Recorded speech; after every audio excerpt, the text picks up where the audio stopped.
So, welcome to day 3. This is LinkedIn Live Video Mastery for entrepreneurs.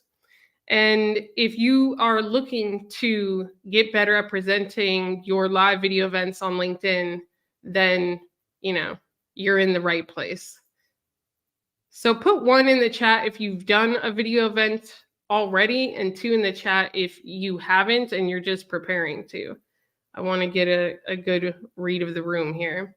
Also, hit the like button on the live and the heart if you're, gracious. It will push it out to more people.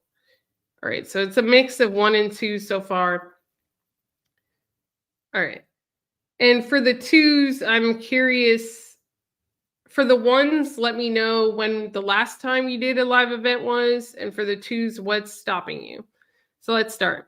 So my promise to you is that we will have a live Q&A where I will answer your questions. And like I just said, make sure that you put them in the comments and my team will provide me with them. I'll answer all your questions before we leave today.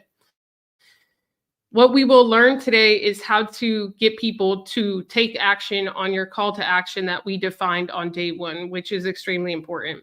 This is why knowing your one goal, knowing the one person that you're creating events for, and knowing where you're going to lead them to is important, because if you know this, then you know exactly what you're going to use as your call to action inside of your live video events. Does that make sense? Put yes in the chat. So we finished day 1, we finished day 2, today's day 3, present to convert. Tomorrow will be how to repurpose your event to scale your personal brand, also very important. A lot of people don't do this correctly.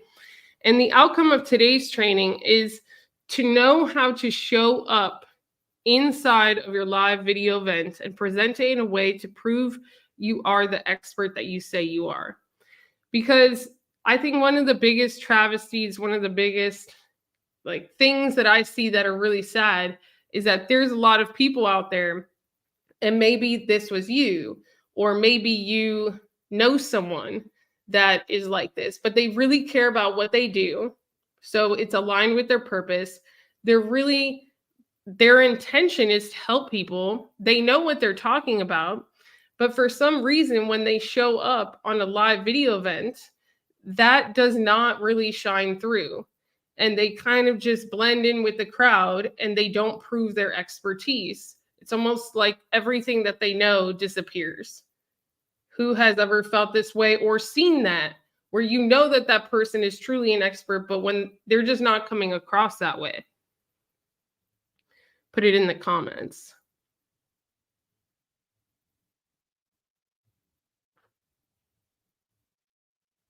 And like the live, hit the like button, hit the hearts.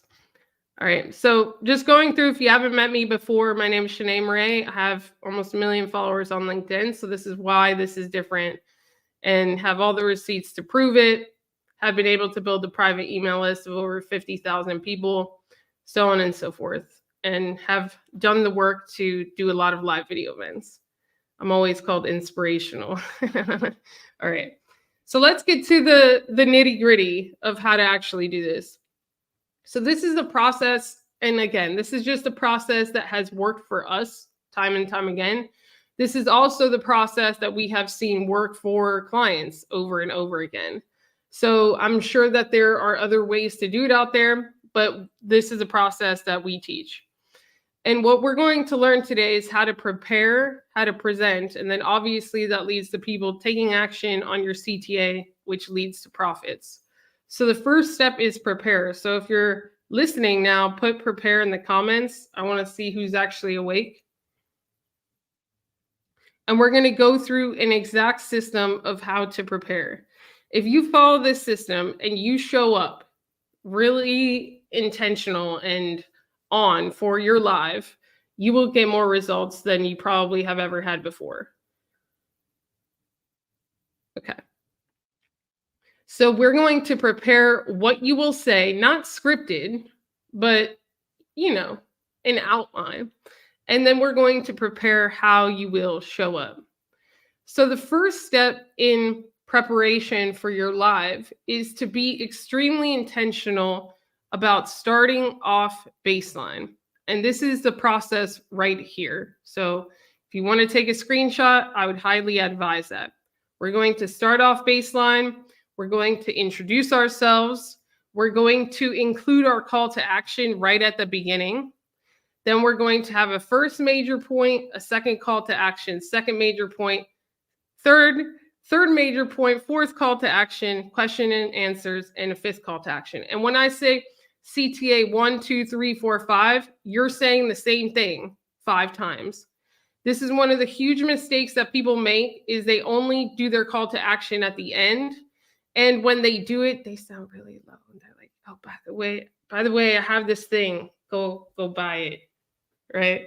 And they change their rhythm. They do it fast. And then you wonder why people don't take action, right? So we're going to go through this. The first thing is to start off baseline. Has anyone ever heard of this term before or know what this means? Put yes or no in the chat. Has anyone ever heard of this term or know what this means? No. Okay, we have a no. No, a lot of no's. So for context, a lot of specialists, like in human behavior, like they'll say things, you've probably heard things like, when somebody touches their nose, they're lying. But that's not really the case. When someone acts differently than how they usually act, that is what is called going off baseline.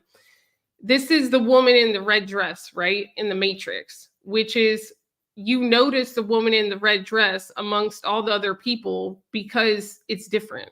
It's off baseline. It's not like everybody else. So one of the travesties that I see when people do their live events is they start it in a way that everyone expects. And what happens if you start your live video event the exact way that I expect you to start it? What happens? Who can guess?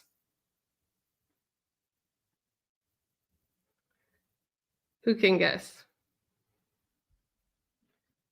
If you start it exactly how I read on Google, how I expect you to start it, all of the things that I've heard before, what will happen?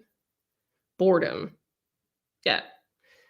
Bored, I'm checking out, I'm not listening, I've heard this before, and you haven't proven you're an expert. Because unless you're able to give me something new, a new perspective, deeper context, nuance, then how can you prove your expertise? If I can go to Google or ChatGPT, I can learn about SMART goals. So I don't need to go to your live to learn about SMART goals. Does this make sense? So you have to really step back and ask yourself, if I do a live, let's say, and we're going to actually practice this, but if I do a live on the topic that you're creating your live about, how do they expect me to start? What do they expect me to say? What has everyone else already said? Because that's how you don't want to be. Does this make sense? So you have to ask yourself, what do they expect? How can you start differently or approach things differently based on your experience? This alone, I'm telling you, could change your business, could change all of your presentations. And it's crazy, like the value that just learning this skill could provide you. Does this make sense? So we're going to practice, because really it's hard to just do it. So this is really a truly learned skill. And the way that you learn this skill, and the way that I teach my clients this skill, is you don't want to rely on something like a ChatGPT or Google to do your research, which is why I only like to work with true experts. Because if you are a true expert, you should know what you can share, even if it's not what the norm is, which is actually a good thing. So if you're a dog training expert and I ask you, like, really, what are the 3 most important things that are critical to dog training? I know what a real expert will say that is probably not on the internet in the article. So let's practice here. What would most people expect, or what's in most of the videos, if we were to do a video on like 3 tips to train your dog as a new dog owner? What would you expect? Or what have you, for all the dog owners out there, what have you seen? Like I'll give you one thing, like give them the treats, right? The praise. What else?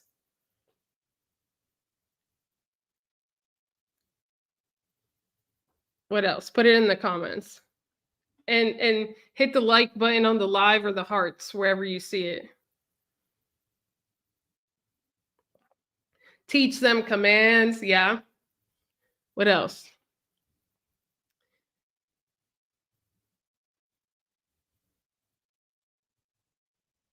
Take control. Okay.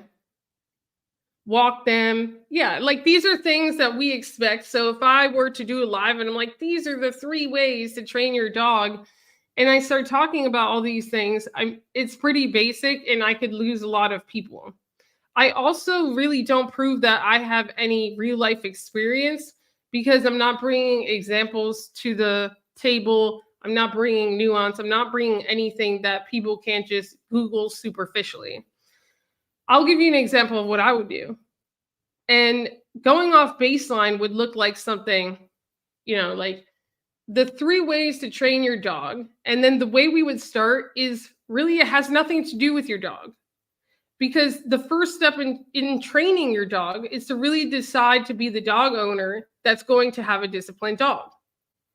It's going to require resources. It's going to require commitment. It's going to require time. And so if I started something like that, they'll be like, wow, this is making really good sense and it's different. Put yes in the chat or Y in the chat if this makes sense. Then I could say the second step is to dedicate time to your dog on your calendar in advance, no matter what. And yes, this is going to require sacrifices, da da da da. And then I could get, by the third thing, I could get into some of the things that they may already know, but we're going to do something within these things that is going to set you apart. Does this make sense? Yes? So this is just one simple example of how you would go off baseline.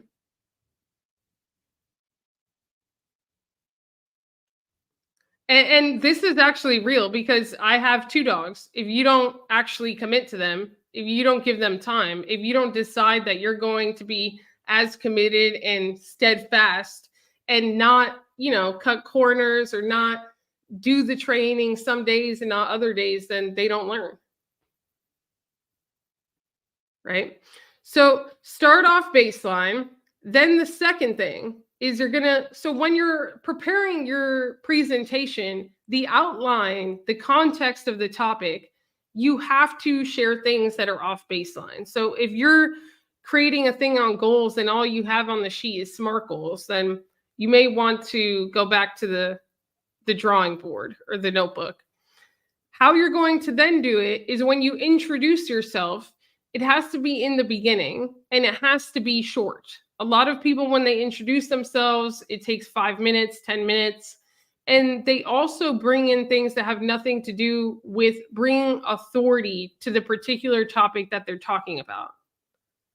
All right. And we're going to go through this. So one of the biggest values that you could have and that you can kind of give to yourself is in your videos, in every live event. If you ever do a webinar, if you ever do YouTube, whatever, then you want to have this kind of intro written and you want to practice it.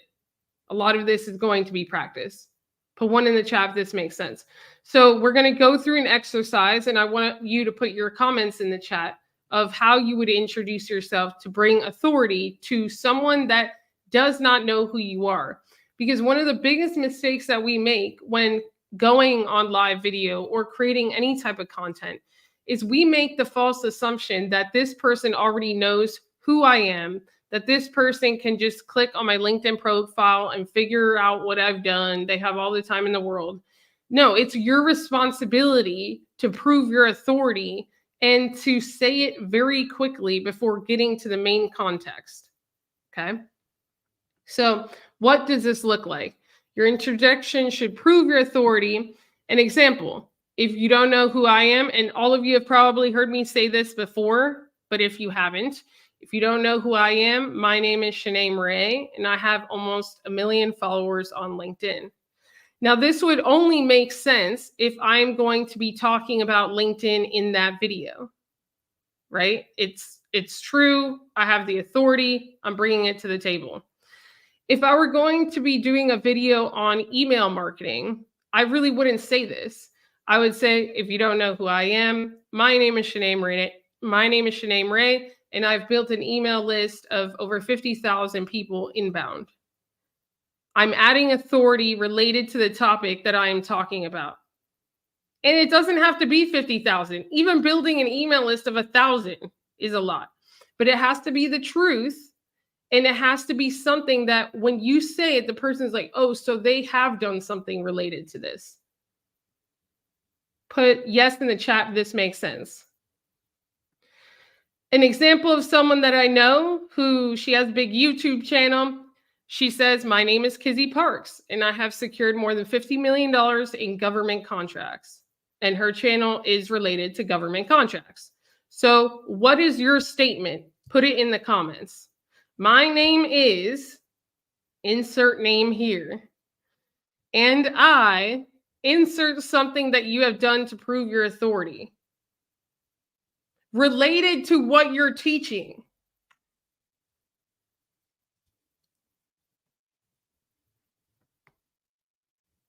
So I have a client who helps brick and mortar businesses scale. So he could say, my name is Bob. Let's say his name is Bob. And I have sold 2 brick and mortar businesses after scaling them to XYZ revenue. That's all he has to say every time. And it adds authority. So put your statement in the comments. I want to at least see a couple examples.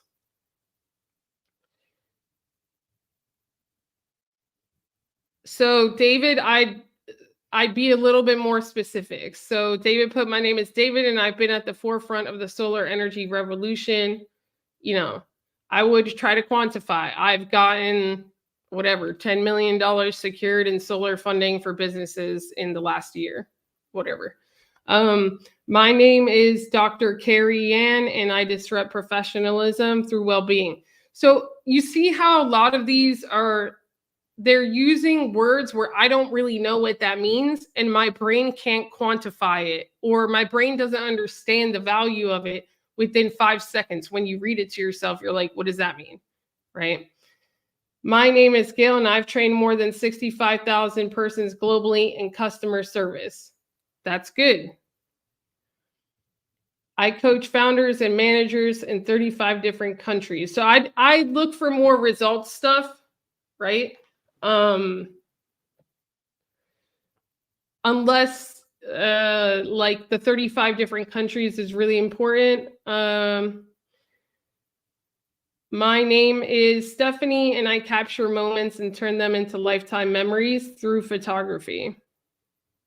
Okay, so this one's an interesting one, because how do you quantify photography? And so for you, you could say like, I've helped 117 families, you know, capture memories through photography. Let's just say it's like seasonal, I don't know. Or I've helped 56 couples take the most memorable wedding photos ever. My name is, and I have lived in 13 countries. Okay. My name is Rosa, and I've helped over 100 female executives regain work-life balance. So that's the question there, is like, what does that work-life balance look like?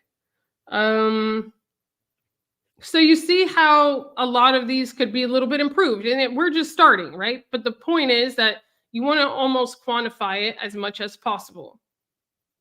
Like, a stranger should hear it and be like, oh, I know exactly what this person does, or I know exactly how this person could help me, and they're a complete stranger.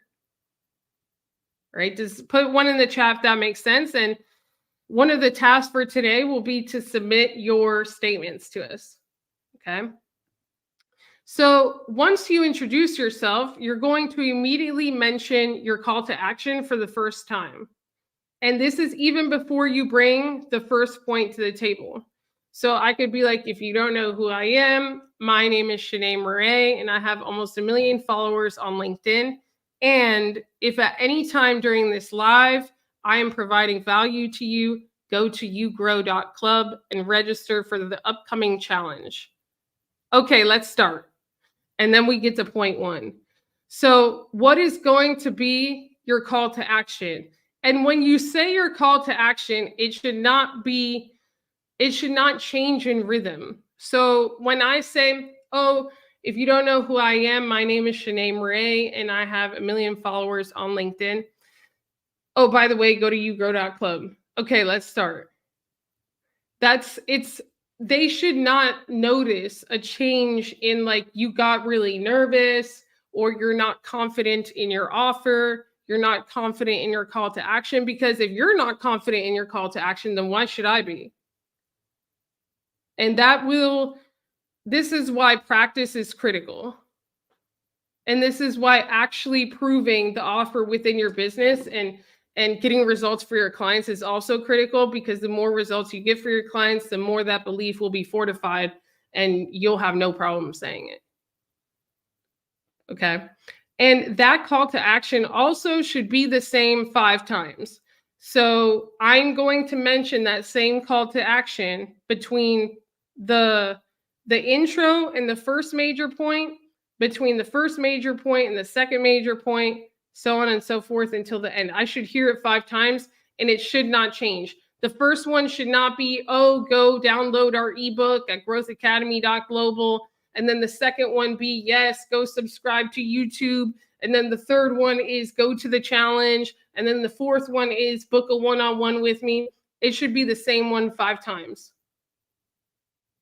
And it should be inserted in a way that is very natural. Does that make sense? Put 1 in the chat if it makes sense. So let's practice. Put your call to action very simply in the chat.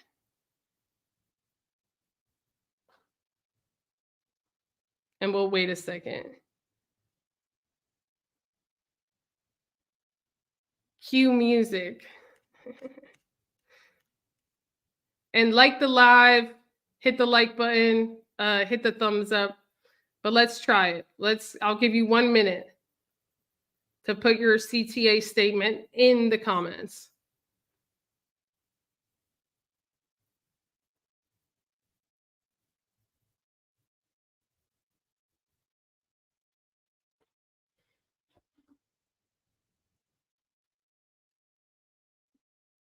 So just between these 3 major points, by the way, which is point 1, going off baseline, an introductory statement for yourself that actually reveals what you have done and the value that you could provide to that person in 7 seconds or less, really.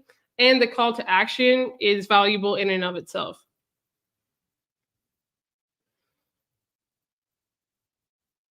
So someone said, book your session with us. So one of the things is where, right?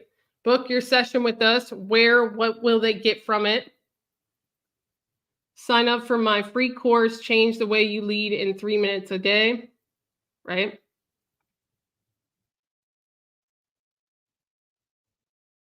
Drop a calendar to book a call. All right, I love it. So and this is something you may want to go to the mirror and practice. You're going to have to practice saying your call to action and having a really good call to action statement where they understand where to go, why they should go there, and how to actually do it. The next step is introducing your first major point. So once you do your intro, your call to action, you kind of give them a little bit of a teaser by saying the things that you'll share off of baseline. You're going to go into the first major point. So in the case of the dog, we'll be like, okay, go to yougrow.club. Now let's get into the material for today. the first step to train your dog is to really make a decision that you're going to be the type of dog owner with a disciplined dog. You're not going to be the lady at the dog park that's getting dragged by her dog, whose dog is attacking everybody else. And you'll get into that. And then one of the major things that people miss when they present the information is that they only share things that, yet again, I can find on Google or ChatGPT. So if you were only to take away one thing from each major point that you make in this training, it's that within each major point, you should be introspective. So you're either sharing an experience that you had, or you're sharing an experience that you helped a client achieve, or that you've seen like someone else in your industry achieve. So I wouldn't just go on and on about becoming a dog owner that decides to have a disciplined dog, right? I would say, before I actually made this decision, this is what my life was like with my dogs. They were eating everything, da da da da. And then once I made this decision, this was the process, this is why I made it, and this is the aftermath. Does this make sense? If you don't share an experience, like the value of this cannot be underestimated. If you do not share an experience, then what you are putting out there associated with your brand and your name will not fulfill certain obligations that immediately give you authority and expertise, especially when it comes to search engines such as Google. So for the people that are like, I'm going to start doing consistent lives, then I'm going to start to repurpose those transcripts. I'm going to start to repurpose those lives into short form videos.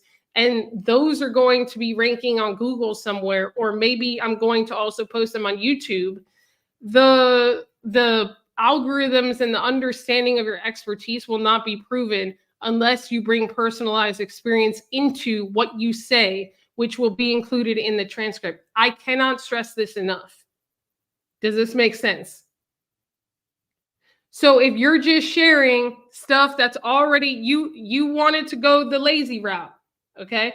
You wanted to only put 10 minutes into the preparation of your live event. You just got basic ChatGPT or Google stuff to present.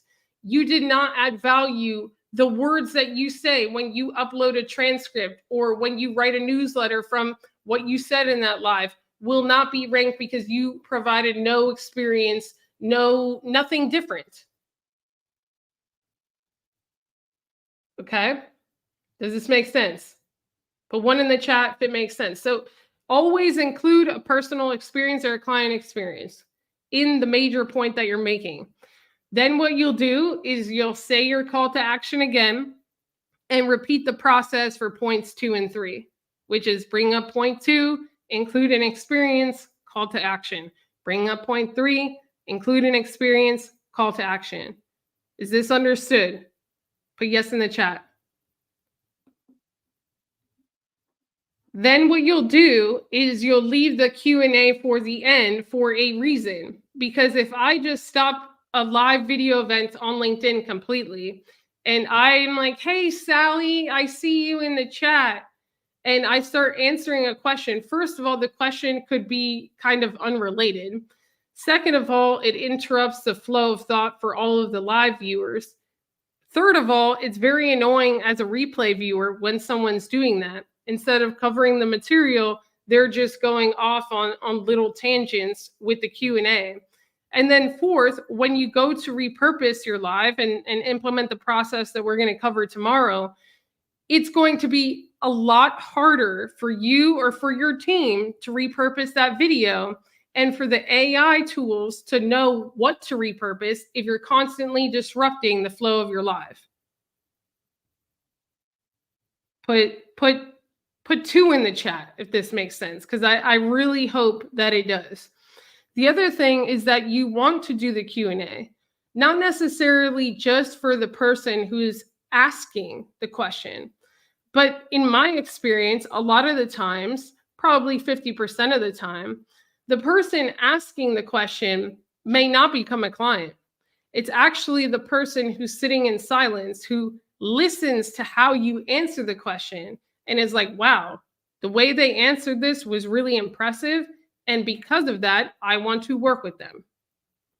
So it's not only for the people that you're actually answering, it's for all of the listeners in the background. And that's really where a lot of your expertise will be proven. The same thing goes for going off baseline and proving your expertise when you're answering these questions. If you don't answer them with nuance, if you don't answer them truthfully, there are some questions you may not know. Say, I don't know that. You know, I could refer you to somebody else. Just don't make stuff up. Understood? Put yes in the chat if this is understood. And then what you do before closing, you could do the 5th call to action. And then you would close, and that should be a great process for your first live. Is this helpful so far?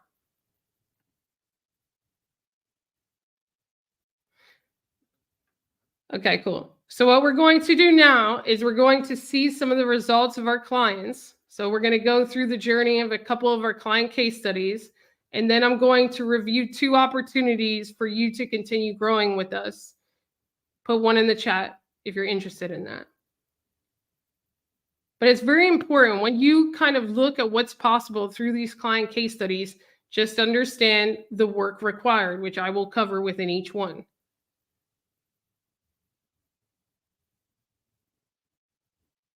Okay, cool.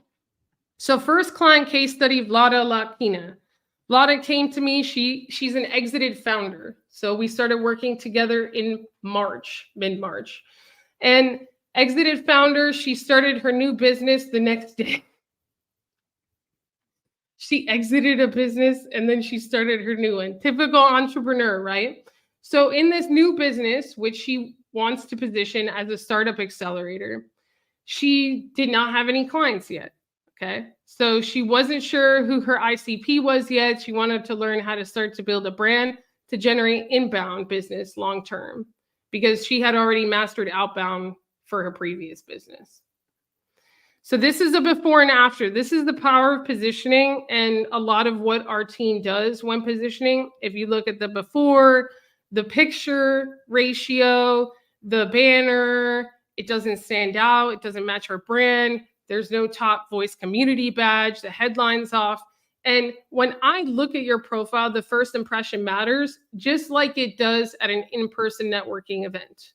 So the first step with anything is really day one, is sitting together and saying, okay, what is the strategy here? What is the ultimate goal? Okay. Who are we creating for? And where are we leading them to? And in her case, it was elevatorlab.com. Now, within 3 months, the first month of consistent posting, she was able to achieve 80,000 plus views, right? Within 3 months, we built up to weekly LinkedIn newsletters, which is not easy for a lot of people. They can't keep up with that. Actually, now she's bi-weekly. So it's Tuesday, Thursdays. Hosting LinkedIn live video events. And in those live video events actually led to clients and getting people to register to her challenges, which she's running a startup challenge herself now, which we also helped her design. All right. So these have been the results, 1,000% growth compared to last year. And this was just through the early July. It would be more now. All right. These are her LinkedIn newsletters, which adds authority because when a lot of people go to her profile, they're able to see the complete library of newsletters. So becoming inconsistent with them is not good, because then your library stops or it never really starts and you just have one on your profile. Positioning in terms of how you show up. So obviously she does the work, and she does it all, right? So she was like, I want to position myself and I'm going to have people come in and do this custom bookshelf. This does not have to be the case for everyone, right? With just a little, a lamp in the background or a flower or whatever. There are little tiny things that we can do for how you present when you show up on live. But the thing is that it does make a difference. Okay. This is her startup challenge page. And so she hosted her first challenge. In that challenge, she was able to really start to understand who her ICP was by the people that not only showed up, but actually paid, because, you know, a lot of people can show up excited, but she secured her first clients through the challenge, all of them being ed tech founders. And so now her like, we're really understanding that her ICP is really ed tech, which makes sense because she exited from an ed tech company. She's also secured one-on-one ed tech clients through her LinkedIn visibility, and she's obviously building up a nice private email list inbound with her challenge. All right. So, but she did the work, right? She was willing to show up. Case study, Jonathan Green. And a lot of that was fueled by live events and showing up through the LinkedIn newsletters and being able to do the challenge. So case study, Jonathan Green. This is someone different. He's an extra introvert online business owner. He had a semi-successful online business, but had only ever made money through selling affiliate or other people's products. So he would refer people to other people's products or do affiliate, and he never had to build his own brand to sell his own digital products. So when he started to try to sell his own products, he started to realize, like, oh, I need a brand. And, you know, and then we started working together. He wrote an article recapping our results together since working. The main thing here is that he went from 10K a month to over 72K a month. And you could go to his profile. He has the complete article there. He went from 10K to 72K. We started working in November. His results, I think, were from June or July. Consistent LinkedIn live events, consistent LinkedIn newsletters. And then about 3 months ago, he started hosting a monthly live webinar where he would promote that monthly live webinar mainly through his newsletters and his private newsletter.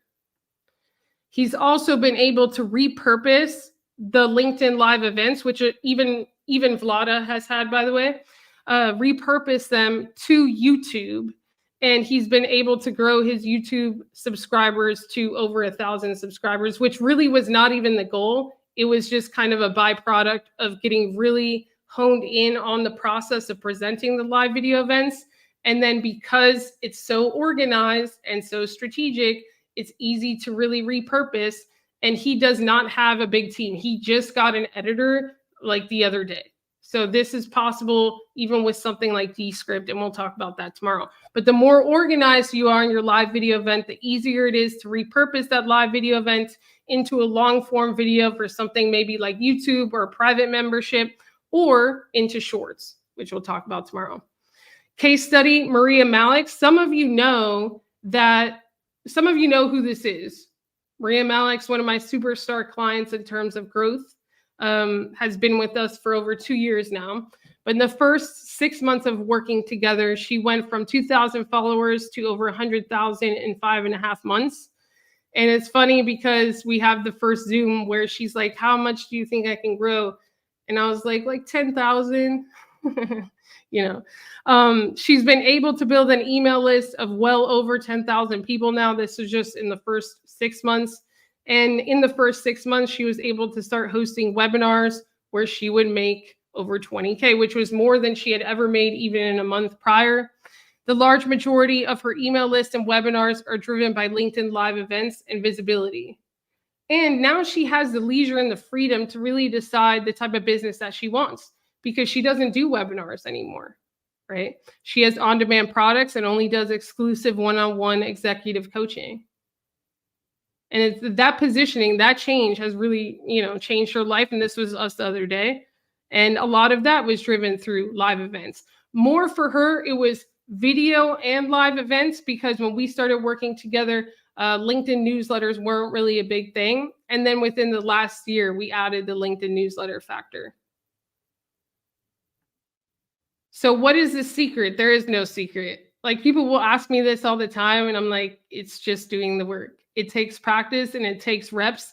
And the reason why a lot of our clients get the results that they get is because we are the accountability, right? We drill them to do the work, and we help them improve along the way. Because what I do see sometimes is that some people are willing to do the work. So they'll do like a monthly live event or every other week, but they keep repeating the same mistakes over and over again. So we don't just provide the accountability, and not just through me, but our entire team. If you don't do the work, you're going to get emails, you're going to get touch points, all of that. Our greatest value, though, is really also in the strategic stuff. Like, how do you show up? What does your background look like? Practicing. I practice with my clients one-on-one. Pretend you're live, and we'll go through it. We'll run through it over and over again. We'll look at the performance after the live so that we can continuously improve instead of just doing the same mistakes over and over. The accountability is the